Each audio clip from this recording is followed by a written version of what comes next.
Welcome to chem cafe. इस video में हम लोग लॉ ऑफ केमिकल कॉम्बिनेशंस के सेकंड पार्ट्स, जिसको हम लोग कहते हैं लॉ ऑफ डेफिनिट प्रपोर्शन या फिर law of constant proportion. Law of definite proportion या लॉ ऑफ कांस्टेंट प्रपोर्शन होता क्या है, तो इसके लिए हमें थोड़ा सा देखना पड़ेगा लॉ ऑफ डेफिनिट प्रपोर्शन क्या होता है। लॉ ऑफ डेफिनिट प्रपोर्शन बोला कि यदि सेम कंपाउंड है, यदि कंपाउंड सेम है, आप कहीं से भी लीजिए, जैसे वाटर आप लिए, टैप वाटर लिए, आप रिवर वाटर लिए, आप सी वाटर लिए, कहीं से भी आप कहीं से भी वाटर लीजिए,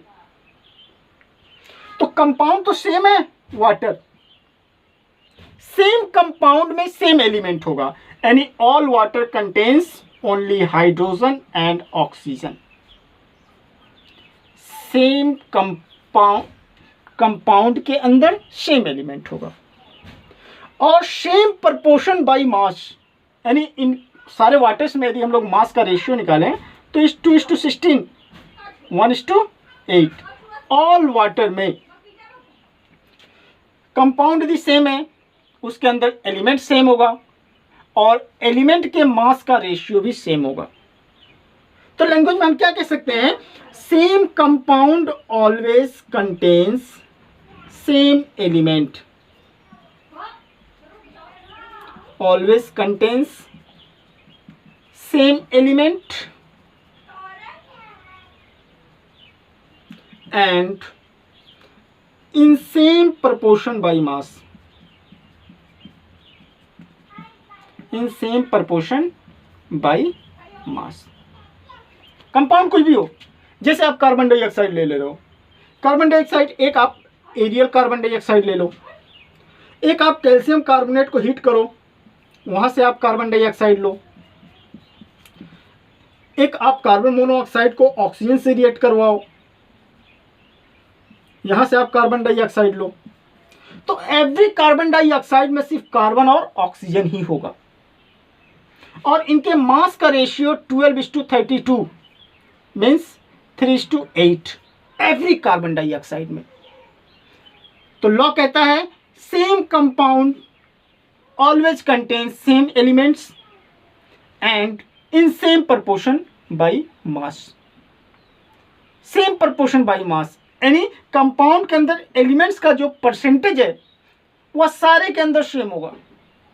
कंपाउंड के अंदर एलिमेंट्स का परसेंटेज बोलो या दोनों के मास का रेशियोज बोलो, वह सेम होगा। हालांकि लॉ ऑफ डेफिनिट प्रपोर्शन में कुछ लिमिटेशंस भी हैं। लॉ ऑफ डेफिनिट प्रपोर्शन में क्या लिमिटेशंस हैं, उसके लिए हमें देखना पड़ेगा लिमिटेशंस।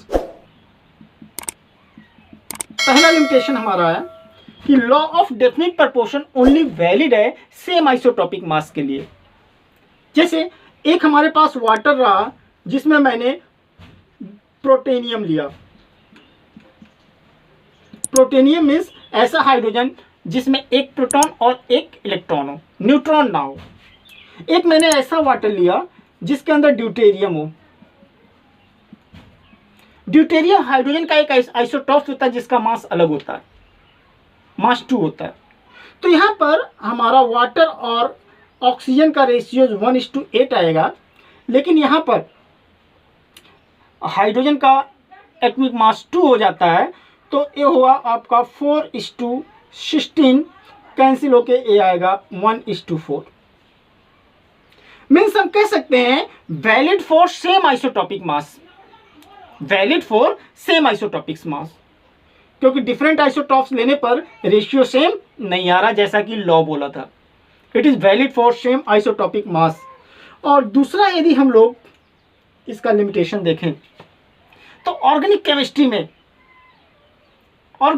में क्या होता है, रेशियो सेम होते हुए भी कंपाउंड सेम नहीं है। रेशियो सेम होते हुए भी कंपाउंड सेम नहीं है इन case of organic chemistry. So first limitation valid for same isotopic mass, and second limitation not valid in case of organic chemistry, not valid in case of organic chemistry. Example, जैसे हमारे पास organic chemistry में हमारे पास है C6H6 जिसको हम कहते हैं benzene, और हमारे पास है C2H2 जिसको हम कहेंगे एसिटिलीन। यहां पर कार्बन और हाइड्रोजन है, इधर भी कार्बन और हाइड्रोजन है। मीन्स लॉ का पहला लाइन गलत। लॉ का पहला लाइन क्या था? Same compound contain same element. Element same है लेकिन कंपाउंड तो सेम नहीं है। लेकिन जब इनका मास का रेशियो देखेंगे हम, कार्बन है 12:6, हाइड्रोजन है 6:1, इधर 2:12 और इधर है 2:1। सेम आइसोटॉप लिया हूं मैं, डिफरेंट आइसोटॉप्स नहीं लिया हूं। तो मैं देख रहा हूं 12:1 इधर भी और इधर भी 12:1। मीन्स एलिमेंट भी सेम है, रेशियो भी सेम है, बट कंपाउंड सेम नहीं है। कहां पर? ऑर्गेनिक के केस में। Not valid in case of organic chemistry and valid for same isotopic mass. If we take different isotopes then law of definite proportion not becomes true. तो ये रहा हमारा लॉ ऑफ डेफिनिट प्रपोर्शन। आप लोग इसी प्रकार देखते रहिए, लाइक करते रहिए। आपका every like, every comment, every share हमारा एनर्जी बूस्ट करते रहेगा और मैं इसी प्रकार ज़्यादा से ज़्यादा वीडियो, हर एक टॉपिक्स का वीडियो बनाकर आप लोगों को देते रहूँगा। Bye, best of luck.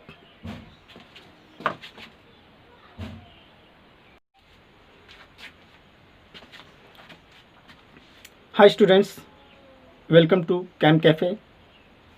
इस वीडियो में हम लोग लॉ ऑफ केमिकल कॉम्बिनेशंस के सेकंड पार्ट्स, जिसको हम लोग कहते हैं लॉ ऑफ डेफिनिट प्रपोर्शन या फिर law of constant proportion. Law of definite proportion या लॉ ऑफ कांस्टेंट प्रपोर्शन होता क्या है?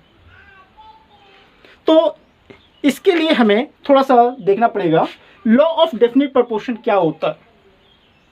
लॉ ऑफ डेफिनिट प्रपोर्शन बोला कि यदि सेम कंपाउंड है, यदि कंपाउंड सेम है, आप कहीं से भी लीजिए, जैसे वाटर, वाटर आप लिए, टैप वाटर लिए, आप रिवर वाटर लिए, आप सी वाटर लिए, कहीं से भी आप कहीं से भी वाटर लीजिए, तो कंपाउंड तो सेम है। वाटर सेम कंपाउंड में सेम एलिमेंट होगा, यानी all water contains only hydrogen and oxygen. Same compound के अंदर सेम एलिमेंट होगा और सेम प्रपोर्शन बाय मास, यानी इन सारे वाटर्स में यदि हम लोग मास का रेशियो निकालें तो 2:16, 1:8। ऑल वाटर में कंपाउंड भी सेम है, उसके अंदर एलिमेंट सेम होगा और एलिमेंट के मास का रेशियो भी सेम होगा। तो लैंग्वेज में हम क्या कह सकते हैं? Same compound always contains same element, always contains same element and in same proportion by mass, in same proportion by mass।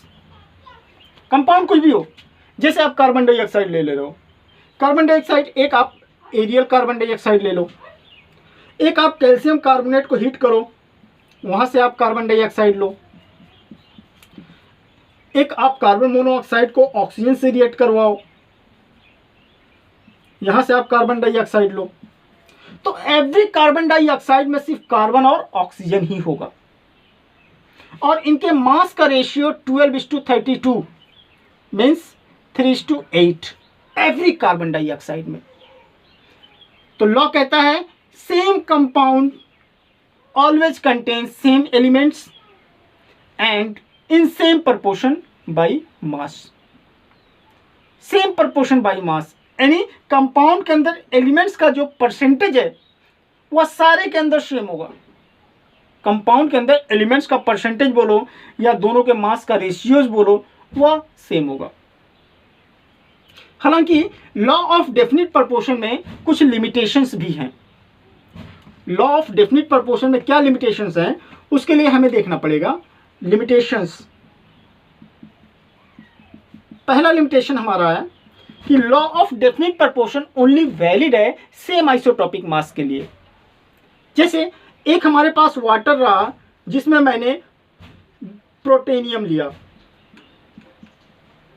प्रोटेनियम means ऐसा हाइड्रोजन जिसमें एक प्रोटॉन और एक इलेक्ट्रॉन हो, न्यूट्रॉन ना हो। एक मैंने ऐसा वाटर लिया जिसके अंदर ड्यूटेरियम हो। ड्यूटेरियम हाइड्रोजन का एक आइसोटॉप होता है जिसका मास अलग होता है, मास 2 होता है। तो यहाँ पर हमारा वाटर और ऑक्सीजन का रेशियो 1:8 आएगा, लेकिन यहाँ पर हाइड्रोजन का एटॉमिक मास 2 हो जाता है, तो ये हुआ आपका 4:16, कैंसिल होके ये आएगा 1:4। मीन्स हम कह सकते हैं valid for same isotopic mass, valid for same isotopic mass, क्योंकि डिफरेंट आइसोटॉप्स लेने पर रेशियो सेम नहीं आ रहा, जैसा कि लॉ बोला था। It is valid for same isotopic mass. और दूसरा, यदि हम लोग इसका लिमिटेशन देखें तो ऑर्गेनिक केमिस्ट्री में क्या होता है, रेशियो सेम होते हुए भी कंपाउंड सेम नहीं है। रेशियो सेम होते हुए भी कंपाउंड सेम नहीं है इन case of organic chemistry. So first limitation valid for same isotopic mass, and second limitation not valid in case of organic chemistry, not valid in case of organic chemistry। Example, जैसे हमारे पास organic chemistry में हमारे पास है C6H6 जिसको हम कहते हैं benzene, और हमारे पास है C2H2 जिसको हम कहेंगे एसिटिलीन। यहां पर कार्बन और हाइड्रोजन है, इधर भी कार्बन और हाइड्रोजन है। मीन्स लॉ का पहला लाइन गलत। लॉ का पहला लाइन क्या था, same compound contain same element. Element same है लेकिन कंपाउंड तो सेम नहीं है। लेकिन जब इनका मास का रेशियो देखेंगे हम, कार्बन है 12:6, हाइड्रोजन है 6:1, इधर 2:12 और इधर है 2:1। सेम आइसोटॉप लिया हूं मैं, डिफरेंट आइसोटॉप्स नहीं लिया हूं। तो मैं देख रहा हूं 12:1 इधर भी और इधर भी 12:1। मीन्स एलिमेंट भी सेम है, रेशियो भी सेम है, बट कंपाउंड सेम नहीं है। कहां पर, ऑर्गेनिक के केस में। Not valid in case of organic chemistry and valid for same isotopic mass. If we take different isotopes then law of definite proportion not becomes true. तो ये रहा हमारा लॉ ऑफ डेफिनिट प्रोपोर्शन। आप लोग इसी प्रकार देखते रहिए, लाइक करते रहिए। आपका every like, every comment, every share हमारा एनर्जी बूस्ट करते रहेगा, और मैं इसी प्रकार ज़्यादा से ज़्यादा वीडियो, हर एक टॉपिक्स का वीडियो बनाकर आप लोगों को देते रहूँगा। Bye, best of luck.